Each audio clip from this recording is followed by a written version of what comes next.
La célébration fut imposante. Le président égyptien Abdel Fattah el-Sisi, le prince héritier des Émirats arabes unis et beaucoup d'autres représentants des pays arabes ont participé à l'ouverture de la nouvelle base militaire Mohamed Naguib.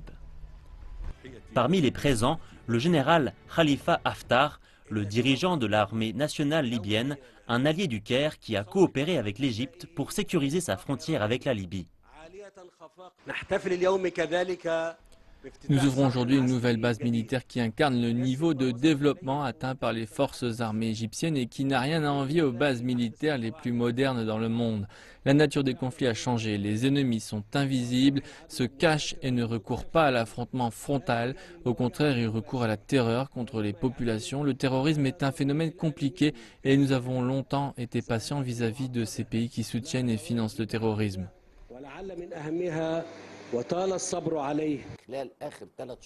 Au cours des 3 derniers mois, notre armée a frappé environ 300 véhicules en provenance de Libye. Il y a environ 100 véhicules de contrebandiers chaque mois, 3 ou 4 par jour, remplis d'armes, de drogue, d'explosifs et même de terroristes.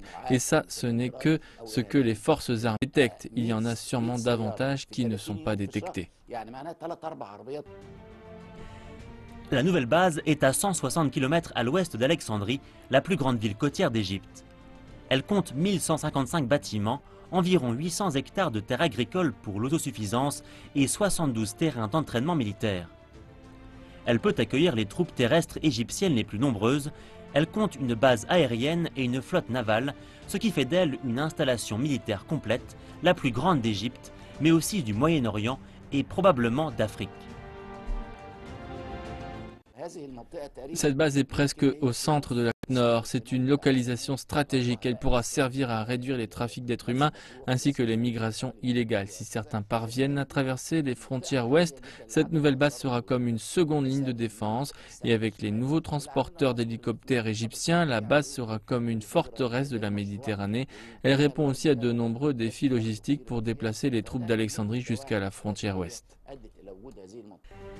La base Mohamed Naguib, située dans la ville d'El Alamein, fut une zone de combat pendant la Seconde Guerre mondiale. Elle se trouve très près des puits de pétrole égyptiens et de la première centrale nucléaire du pays, dans la ville de Al-Daba, ce qui fait d'elle une base militaire d'une très haute importance stratégique.